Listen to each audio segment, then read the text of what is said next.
while before the service began, the church secretary came up to him and said, "Young man, you had better be good today." He was taken back a little bit. He said, "Why?" He said, "Well, I got a telephone call and we're going to have a visitor today." Apparently, that was unusual in this church. And she said, "Now we need to get more members because we've got to get the bills paid. So you better be good." He started feeling pressure.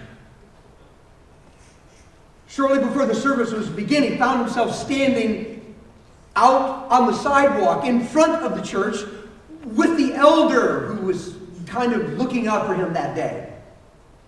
And as he stood there next to that elder, he saw a car drive up and park, and out walked the visitor. It was clear that this was a visitor because she hadn't got the memo on the dress code. All the rest of the people there had on really nice suits and beautiful fancy dresses. And she had on jeans and a rumpled shirt that looked like maybe she might have slept in them last night. Her hair wasn't bad, but a little bit messed up. Her eyes were kind of red and puffy. And you could see as she made her way out of the car and up to the front of this church, and she was a little bit apprehensive, wondering how this was going to go. She almost made it to the front door when the elder, standing next to the young seminary graduate, stepped in front of her and said these words. He said, "Around here, we dress up for God." A look of horror came on this young woman's face. She couldn't say a word. Tears began to form in her eyes, and she turned around and with haste made it back to her car, turned it on, and drove into the distance. Isn't that tragic? Don't we somehow all kind of know in our gut that if there's one place on earth you ought to be able to go and find unconditional acceptance, it's the church?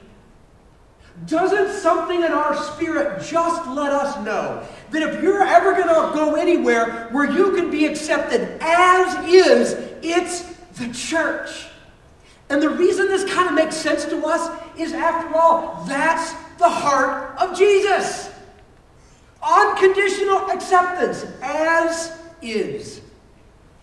On one occasion, Jesus told a story that made it very clear his position on this issue. He said, "The kingdom of heaven, the family of God, the people who are following me in my revolution that I am leading, in the kingdom of heaven is kind of like a king who prepared a banquet for his son. And so the servants went out into the streets and they gathered all the people they could find, both good and bad. And the wedding hall was filled with guests." Jesus is saying, my movement is like this eternal celebration of life and joy. And I want anybody and everybody to be a part of the fun.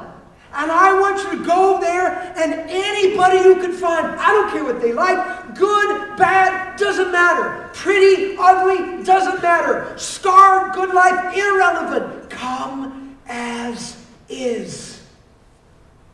All you have to want to do is come. And I'll accept you just as you are.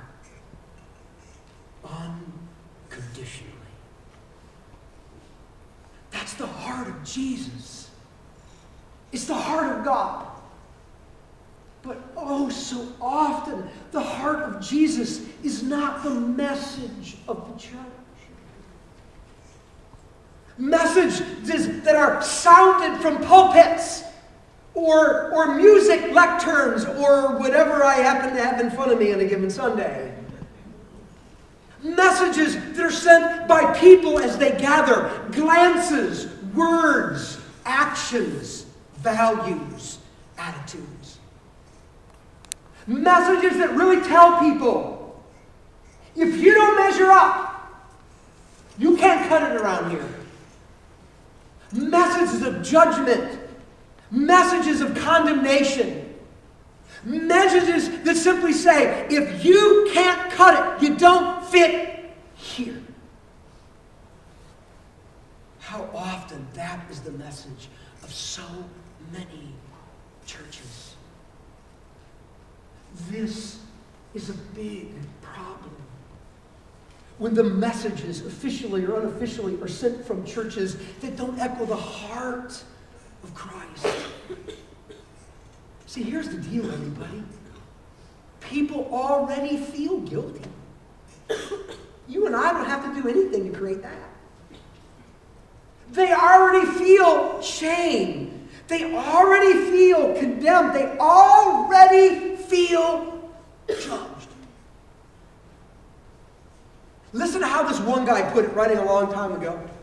See if you can relate. He said, I don't really understand myself. You ever said that? I just don't understand myself.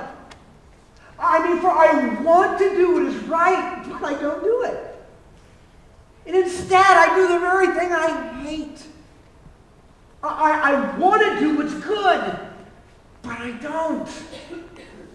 I don't want to do what is wrong, but I do it anyway. Oh, what a miserable person I am. You ever said those words? Man, what is wrong with me? See, that person basically stands for every person, revealing the inner thoughts and worlds. Because none of us even measure up to what our own conscience says a human being ought to be like. We don't need other people to tell us we're failures, that we fall short, that we deserve some kind of judgment. We all heap that on ourselves anyway. We just know.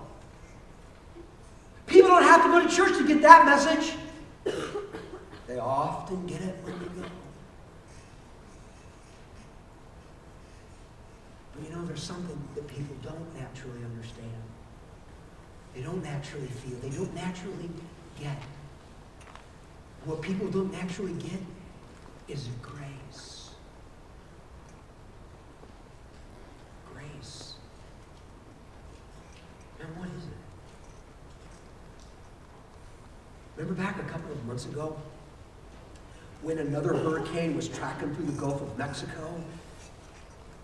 And as the meteorologists all plotted its course, it was going to hit around the coast of Texas.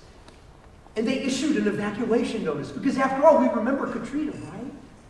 We remember the loss of life. We remember the devastation. And so the alarm was sounded. Get out of town. Go. Get in the cars. Leave. Mandatory evacuation. But you remember hearing the stories? There were thousands of people who said, never mind.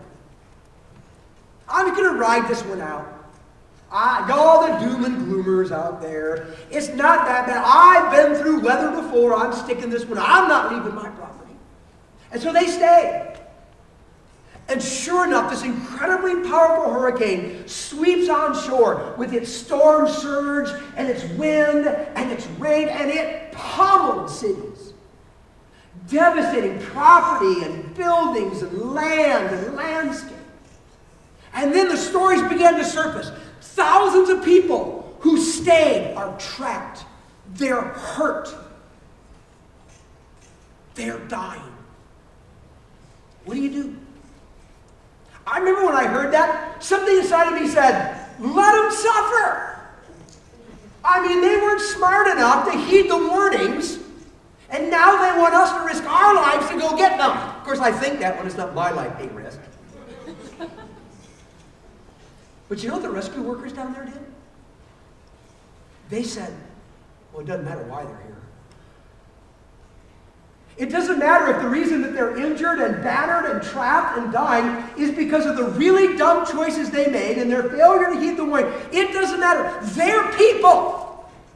And because they're people, they matter. And we're going to risk ourselves, and we're going to invest a whole lot of money to go find them and get them and bring them back to safety because they just matter. That's grace.